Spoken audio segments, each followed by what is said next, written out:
Good morning. ഇന്ന് 5th day ആണ്. അപ്പോൾ മോർണിംഗ് ഞാൻ എഡിറ്റ് ചെയ്യാൻ വേണ്ടി നോക്കുമ്പോഴത്തേക്കും അവിടെ മുഴുവൻ മഴ കാരണം വെള്ളമായിട്ട് ഇത്തിരി ബാഡായിട്ടുള്ള ഡേ ആയിരുന്നു. തപ്പി നടന്നപ്പോഴത്തേക്ക് സ്റ്റെയറിൻ്റെ അവിടെ കുറച്ച് നിശബ്ദത കണ്ടു. സോ അവിടെ നിന്ന് എഡിറ്റ് ചെയ്ത് വോയിസ് കൊടുക്കാമെന്ന് വെച്ചു. പിന്നെ എഡിറ്റ് ചെയ്യുമ്പോൾ ഈ കണ്ണ് അല്പം ഒന്ന് ടയർഡാവും. സോ അല്പം ഒന്ന് ഉറങ്ങിയിട്ട് കോളേജിൽ പോകാൻ വേണ്ടി റെഡി ആകുന്നുണ്ട്. ഇനി പടിയാണ് ചേർന്ന്, കാരണം ലിഫ്റ്റില്ല. മെസ്സിൽ നിന്ന് ബ്രേക്ക്ഫാസ്റ്റിന് എടുത്ത പോഹ തന്നെ ഞാൻ ഉച്ചത്തേക്കും കൂടെ മാറ്റി വയ്ക്കുന്നുണ്ട്. മീൻസ് ഹാഫാക്കി എടുത്ത് വയ്ക്കുന്നുണ്ട്. കാരണം എനിക്ക് ഉച്ചത്തേക്കുള്ള ഫുഡും വേറെ പുട്ടും കടലയും ഒന്നും ഇഷ്ടമായിട്ടുണ്ടായിരുന്നില്ല. ദെൻ നമ്മൾ പോകുമ്പോഴത്തേക്കുള്ള സ്ഥിരം വഴിയില്ല, ഇവിടെ മഴയൊക്കെ നല്ലോണം സ്ലിപ്പാകും. മോർണിംഗ് നമ്മുടെ യോഗ പ്രാക്ടീസും ദെൻ ക്ലാസ്സൊക്കെ കഴിഞ്ഞിട്ട് നമുക്ക് ഉച്ചയ്ക്ക് ഫ്രീ ആവും. ഉച്ചയ്ക്ക് ഫ്രീ ആയപ്പോഴത്തേക്ക് നമ്മൾ ഫുഡ് കഴിക്കാൻ വേണ്ടി പാത്രം തുറക്കാൻ പെടുന്ന പാട് നോക്കി. എന്നിട്ട് ആ പോഹ കഴിക്കുന്നുണ്ട്. പിന്നെ വെള്ളമെടുക്കാൻ വേണ്ടി മുകളിലത്തെ നിലയിൽ പോകണം. സോ അവിടെ ലിഫ്റ്റിൽ പോയി വെള്ളമൊക്കെ എടുത്തിട്ട് വന്നിട്ട് കുടയൊക്കെ പിടിച്ച് എവിടെ പോകാൻ സ്ഥിരം കഴിക്കാൻ പോകുന്ന സ്ഥലമില്ല. അവിടെ നമ്മുടെ ഡിപ്പാർട്ട്മെൻറ്റിൻ്റെ അടുത്ത് തന്നെയുള്ള ടീ ഷോപ്പാണ് കേട്ടോ. അപ്പോൾ ഇത് ഈവനിങ് ആണ് ഈ സ്നാക്കും ടീയും കാര്യങ്ങളൊക്കെ കാണിക്കുന്നത്. കാരണം ഉണ്ടല്ലോ, ഇത് വാട്ട കയറ്റിൻ്റെ പോലെ ആയിപ്പോയി അല്ലേ. അപ്പോൾ ക്ലാസ് കഴിഞ്ഞ ശേഷം ഈവനിങ് നമ്മൾ സ്നാക്സും കാര്യങ്ങളൊക്കെ കഴിച്ചിട്ട് ഞാൻ ലെമൺ ജ്യൂസായിരുന്നു, പിന്നെ നമ്മുടെ ലക്ഷ്മി ടീ ആയിരുന്നു.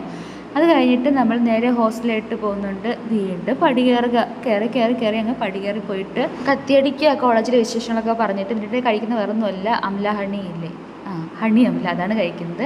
പിന്നെ നമ്മൾ നല്ലോണം പരദൂഷണം പറയും. പരദൂഷണം ഇല്ലാത്തല്ല, നമ്മുടെ കോളേജിലെ വിശേഷങ്ങൾ കാര്യങ്ങളൊക്കെ പറയുകയാണ്. ചൈനീസ് ഡ്രാമായിട്ട് ഞാൻ നല്ലോണം ഹാർട്ട് പിടിക്കാൻ പഠിച്ചിട്ടുണ്ട്. വെള്ളം കുപ്പി എടുത്തില്ല, ക്ലാസ്സിലാണോ വെള്ളം കുപ്പി?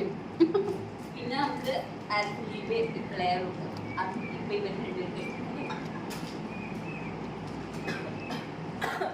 എന്താണ്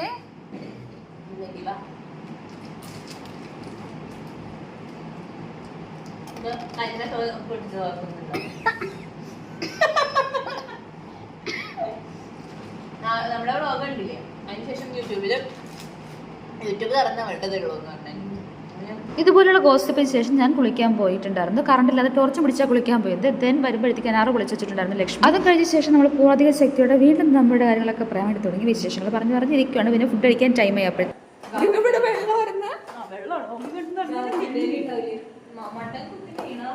വീണ്ടും പടികൾ ഇറങ്ങി കാടും മലയും നട്ട് നമ്മൾ മെസ്സിൽ വന്നിട്ട് കഴിക്കുന്നുണ്ട്. ദേവാത്ത പൊട്ടറ്റ് വരെ ഇവിടെ കിട്ടും നമുക്ക്. അത്ര നല്ല അടിപൊളി. എൻ്റെ മെയിൻ പ്രശ്നം മഴയായപ്പോൾ എനിക്ക് എഡിറ്റ് ചെയ്യാൻ വോയിസ് ഇടാൻ സ്ഥലമില്ല എന്നുള്ളതാണല്ലോ. ഞാൻ അതിന് ഒരു പരിഹാരം കണ്ടുപിടിച്ചു. ഒരു ഒഴിഞ്ഞിടക്കുന്ന റൂം കണ്ടുപിടിച്ചിട്ട് അവിടെ നിന്ന് എഡിറ്റ് ചെയ്യണം ഇന്നത്തെ വീഡിയോ. അപ്പോൾ ടാറ്റാ.